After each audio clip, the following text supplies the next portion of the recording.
अंधा, लंगड़ा, लुल्हा, कन्हा, कुतरा, अनपढ़, जाहिल, गंवार, ऐसे ऐसे लोगों को, फर्जी और जाली लोगों को आपने बुला लिया।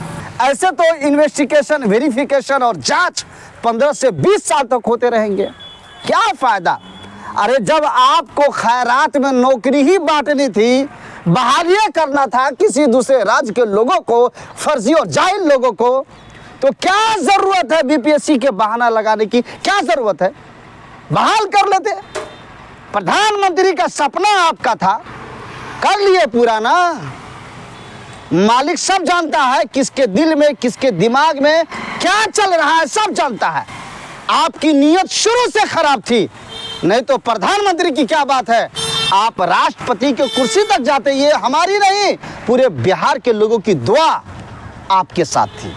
लेकिन आपने जो चाल खेला और बिहार के शिक्षा को, बिहार के एजुकेशन को, बिहार की तालीम को आपने जो बर्बाद करने का काम किया ना, वो इतिहास याद रखेगा। अब बताइए, डोमिसाइल की बात पूरे बिहार के कोने कोने में गूंज रही है, लागू कर दिए।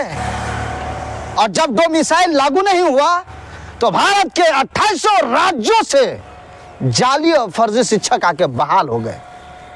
कितने दिनों तक जांच?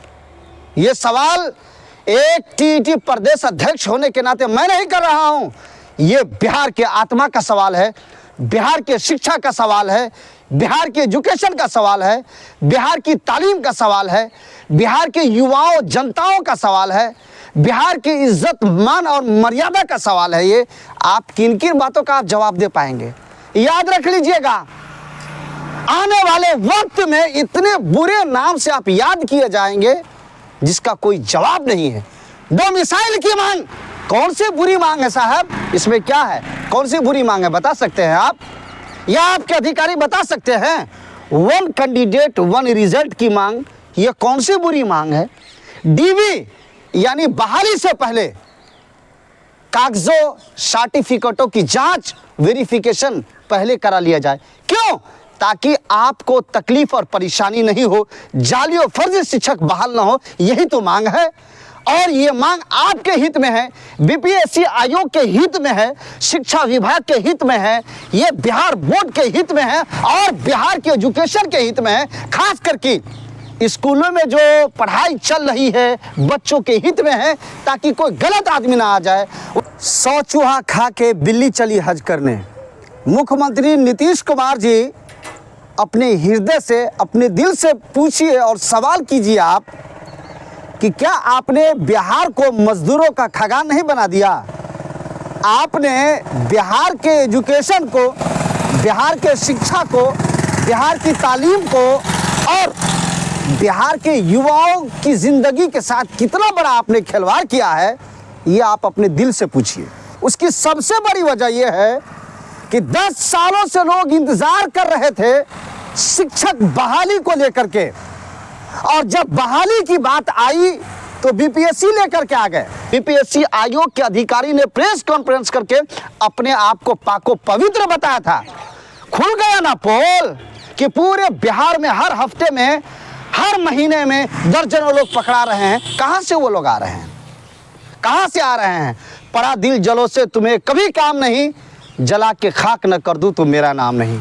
ये इतिहास आपको कभी माफ नहीं करेगा, बिहार का भविष्य कभी आपको माफ नहीं करेगा। आपने बिहार को मजदूरों का खगान बना दिया, आपने बिहार को बेरोजगारों का खगान बना दिया, और ये बात आपको बुरी लगती होगी, लेकिन याद रख लीजिएगा, जब जिस दिन आप टीआरई 3 बीपीएससी में धांधली हुई या पकड़ाई गई या पता चला, तो पूरे बिहार का शिक्षा, एजुकेशन, तालीम और बिहार की जनता और बिहार के उम्मीदवार आपको बख्शेंगे नहीं। बताइए, आप अब बीटीटी यानी बिहार टीटी लेने की बात करते हैं और कहते क्या है कि बिहार का भाषा उसमें रखा जाएगा। तो जो आपने 2800 राज्यों से शिक्षकों को बुलाया, आपको पता नहीं था कि उस 28 राज्य के उम्मीदवारों के पास में बिहार का भाषा नहीं है, ये आपको पता नहीं था। और आज जब आपका मेंट खुला है, आज आपका ज़हन खुला है, आज आपको समझ में आया है कि बीटीईटी लेना है और बिहार के लोकल भाषा को उस एग्ज़ाम में एंट्री करवाना है, दाखिल करवाना है, ताकि वो भाषा बिहार का जान सके। यार ताज्जुब की बात है, आपको शर्म आनी चाहिए। बीपीएससी आयोग के अधिकारियों और शिक्षा विभाग के अधिकारियों को शर्म आनी चाहिए यार, कि जो बिहार के भाषा को जानते ही नहीं है, ऐसे शिक्षक बिहार में आकर के पढ़ाने के लिए आए हैं और अब आपकी नींद खुल रही है। तालीम को, एजुकेशन को, शिक्षा को जो बर्बाद करने का काम अतुल प्रसाद पूर्व अध्यक्ष जो चालू हुआ, आज तक के बड़े पैमाने पे धांधली चल रही है।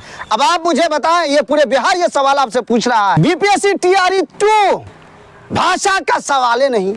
वाह, क्या धांधली का तरीका था आपका, क्या आपने चोला पहन रखा था धांधली करवाने का, बताइए तो। इतना बड़ा बीपीएससी एग्जाम, यूपीएससी भारत के सर्वश्रेष्ठ एग्जामों में से एक एग्जाम होता है, उसमें भाषा का पेपर गायब हो गया। क्या बात है, क्या मजबूरी थी आपको उसी डेट में एग्जाम लेने की? 2 दिन 4 दिन आगे पीछे कर सकते थे, क्योंकि भाषा का सवाल नहीं था। लेकिन आपने बिहार के युवाओं को, एजुकेटेड को, और आपने बीपीएससी में शरीक होने वाले अभ्यर्थियों को सिर्फ और सिर्फ उनकी जिंदगी के साथ खिलवाड़ करने का काम किया। 6 महीना से आंसर की खेल रहे हैं। रोस्टर आज तक के क्लियर नहीं हो पाया।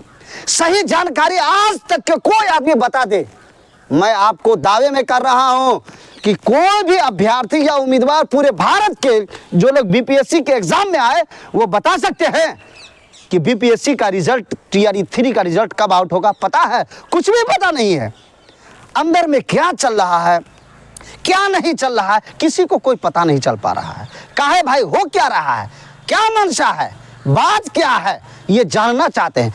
6 महीना आंसर की में, आंसर की के बाद में उसमें भी 75 गो गलती, और उसके बाद में रिजल्ट का कोई आता पता नहीं। कभी एक इस हफ्ते में, कभी उस हफ्ते में, कभी 15 दिन के बाद, कभी 20 दिन के बाद में। आप ही बोलते हैं, आपने और आपके अधिकारियों ने और शिक्षा विभाग ने ये पत्र जारी किया था और सारे अखबार में खबर छपी थी कि बैकलॉग सीटें जुड़ेंगी। कहाँ गई बैकलॉग सीटें भाई, कहाँ गई? बीपीएससी टीआरई 1 में जो सीटें कम से कम 30-40 हज़ार सीटें खाली हुई, बीपीएससी टीआरई 2 में जाली और फर्जी शिक्षक पकड़ा है, उसमें सीटें खाली हुई।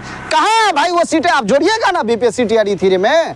आप ही ना कह रहे थे, ये कौन को बोल रहा था बताइए आप, ये कौन बोल रहा था कि बैकलॉग सीटें जुड़ेगी? और पूरे बिहार के सारे लोग तमाशा देख रहे हैं कि आप कर क्या रहे हैं।